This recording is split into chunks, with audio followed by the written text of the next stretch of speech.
அப்புதி அடிகள் சோழ இராச்சியத்தின் திங்களூர் கிராமத்தில் பிறந்தார். தற்போது இந்தியாவின் தமிழ்நாட்டின் தஞ்சாவூர் மாவட்டத்தில் உள்ள இந்த கிராமம் சைவ மதத்தின் புரவலர் கடவுளான சிவனுக்கு அர்ப்பணிக்கப்பட்ட கைலாசந்தர் கோயிலுக்கு பிரபலமானது. அப்புதி அடிகள் பிராமண சாதியைச் சேர்ந்தவர். அவரது குடும்பத்தினர் வேத சாஸ்திரங்களை ஓதும் வேலையை செய்தனர். அவர் ஒரு தீவிர சிவ பக்தர் மற்றும் அப்பரின் சீடர். அவர் எப்போதாவது அப்பரை சந்தித்திருந்தாலும் அவரை தனது குருவாக கருதினார்.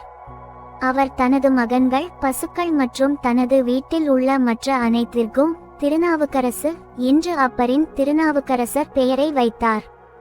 அவர் அப்பரை வணங்கி ஓய்வு இல்லங்கள் மற்றும் நீர்நிலைகளை அமைத்து சிவ பக்தர்களுக்காக குளங்களை வெட்டி அப்பரின் பெயரை சூட்டினார். ஒருமுறை அப்பர் திருப்புவனத்தில் உள்ள சிவன் கோவிலில் வழிபட்ட பிறகு சிவன் கோவில்களை மூட முடிவு செய்து திங்களூரை அடைந்தார்.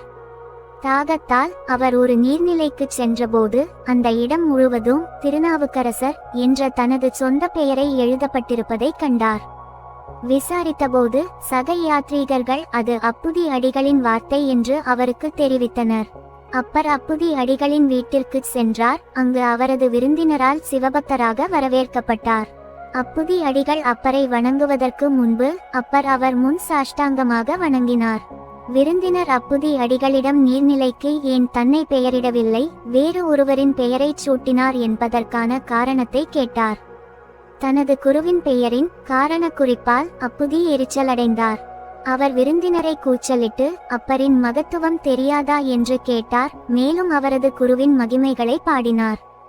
இறுதியாக அவர் விருந்தினரிடம் அவரது அடையாளத்தை கேட்டார். தாழ்மையான விருந்தினர் தான் தவறாக வேறு மதத்திற்கு மாறிய பக்தர் என்றும், ஆனால் சிவனால் வயிற்று வலி குணப்படுத்தப்பட்ட பிறகு சைவ மதத்திற்கு திரும்பினார் என்றும் சுட்டிக்காட்டினார். தனது விருந்தினர் தனது குரு அப்பர் என்பதை விளக்கத்தின் மூலம் அப்புதி உணர்ந்தார். அப்புதி அடிகள் தனது குருவின் காலில் விழுந்து வணங்கினார். அவர் தனது குடும்பத்தினருடன் அப்பரின் பாதங்களை கழுவி அவர் மீதும் அவரது உறவினர்கள் மீதும் புனித நீரை தெளித்தார். அப்பரை வீட்டில் மதிய உணவு சாப்பிடுமாறு கேட்டுக்கொண்டார். அப்பர் சம்மதித்தார். அப்புதியின் மனைவி பல்வேறு சுவையான உணவுகளை சமைத்தபோது மூத்த மகன் மூத்த திருநாவுக்கரசு என்று அழைக்கப்படுகிறார். விருந்தினருக்கு வாழை இலையை பாரம்பரியமாக மதிய உணவு தமிழ்நாட்டில் வாழை இலையில் பரிமாறப்படுகிறது கொண்டு வர தோட்டத்திற்கு விரைந்தார். தோட்டத்தில் ஒரு பாம்பு அவரை கடித்தது. விருந்தை தாமதப்படுத்தாமல் இருக்க விஷம் தாக்குவதற்கு முன்பு சிறுவன் வாழை இலையுடன் வீட்டிற்கு விரைந்தான். இலையை பெற்றோரிடம் கொடுத்தபோது அவன் சரிந்து விழுந்தான். பெற்றோர்கள் தங்கள் மகன் விஷத்தால் இறந்துவிட்டதை உணர்ந்தனர். தனது குருவின் மதிய உணவை தாமதப்படுத்தாமல் அப்புதியும் அவரது மனைவியும் சடலத்தை மறைத்து அப்பருக்கு சேவை செய்தனர். மதிய உணவுக்கு முன் அப்பர் குடும்பத்தை ஆசீர்வதித்து குடும்பத்திற்கு புனித சாம்பலை வழங்க விரும்பினார். அதை பெற மூத்த மகனை அழைத்தார். மகனின் மரணத்தை குறிப்பிடாமல் தான் இருக்க முடியாது என்று அப்புதி கூறினார். இறுதியாக மேலும் விசாரித்ததில் அப்புதி அப்பரிடம் உண்மையை வெளிப்படுத்தினார். திகைத்து போன அப்பர் ஒன்று கோலம் தேவாரம் என்ற பாடலுடன் சிவனை வேண்டிக் கொண்டார்.